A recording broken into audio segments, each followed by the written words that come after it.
27강 기계기구와 그 설비의 안전에 대해서 알아보도록 하겠습니다. 기계 등의 일반 기준을 한번 보시죠. 원동기, 회전축 등의 위험 방비에 대해서 알아보도록 하겠습니다.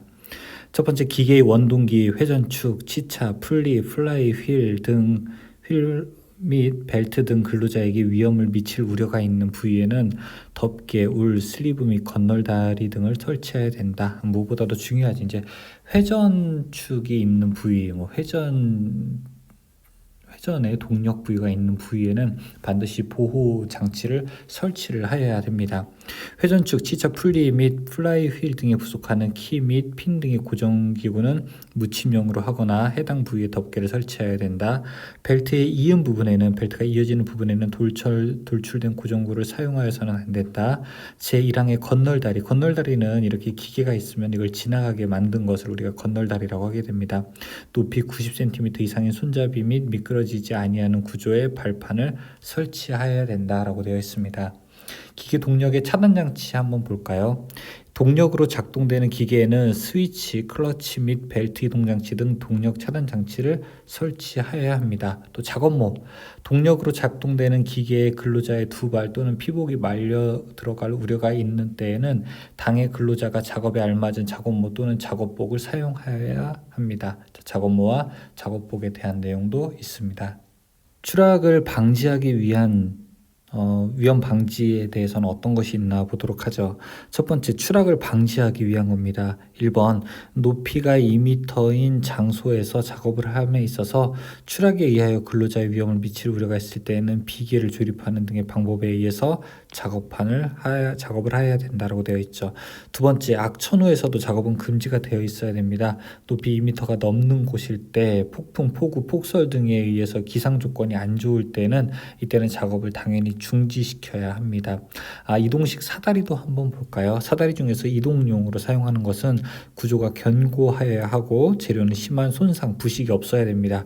폭은 30cm 이상이어야 되고 각 부분에 이제 발판 있는 곳에는 미끄럼 방지 장치를 부착하는 등 전이를 방지하기 위한 필요한 조치를 하여야 합니다. 자, 보호 장치는 무엇이 있는지 보도록 하겠습니다. 1번, 각 안전모의 착용 대상 사업장은 2m 이상의 고소 작업, 높은 곳에서 작업하는 거, 낙하 위험의 작업, 떨어질 것이 있는 거, 비계의 해체 조립 작업, 차량계 운반하여 작업하는 것들, 이런 곳에는 모두 다 안전모를 착용하여야 됩니다.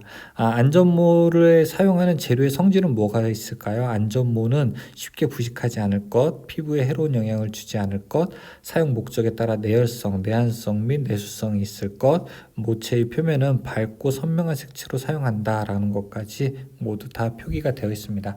근데 안전모 같은 경우에는 우리가 안전모 규정에 따라서 통과된 인증 제품만 사용할 수 있기 때문에 여러분들이 여기서는 그냥 상식적인 정도만 알아두는 것으로서 충분하게 내용을 이해하실 수 있습니다. 관련된 문제 풀어보겠습니다. 1번, 감전과 전기 화상을 입을 위험이 있는 작업에서 구비해야 하는 것은 무엇인가 물어보고 있습니다. 감전이나 전기 화상과 관련될 때에는 보호구를 반드시 착용해야 되겠죠. 보호구는 작업자가 직접 몸에 걸치고 작업하는 것입니다. 2번, 안전 작업모를 착용하는 주요 목적이 아닌 것은 무엇인가? 화상을 방지할 수 있죠. 감전도 방지할 수 있습니다. 비산물로 인한 부상 방지, 튀어 오르는 것으로부터 부상을 방지할 수 있죠. 근데 3번, 종업원의 표시 목적은 아니죠. 이 문제는 그런데 되게 재밌는 문제인데 시험 문제 자주 나오게 됩니다. 여러분 꼭 기억해 두시기 바라겠습니다. 3번, 전기에서는 위험성이 가장 큰 사고의 하나가 감전이다. 감전 사고를 방지하기 위한 방법이 아닌 것은 무엇인가? 1번, 충전부 전체를 절연물로 차폐한다. 그러니까 전기가 통하는 곳을 전체를 막는다. 충전부를 덮은 금속체를 당연히 접지한다. 가연 물질과 전원부의 이격거리를 일정하게 하게 유지한다. 일정하는 게 아니라 우리는 최대한 유지를 해야 되는 것입니다. 최대한이라는 표현이 더 좋을 것 같습니다. 답은 3번입니다. 4번, 산업재해 중에서 다음에 해당하는 경우를 재해 형태별로 분류하면 무엇인가 물어보고 있습니다. 전기 접촉이나 방전에 의해 사람이 충격을 받는 거, 이런 산재를 뭐라고 하죠? 이런 재해를 맞습니다. 우리가 감전이라고 하죠.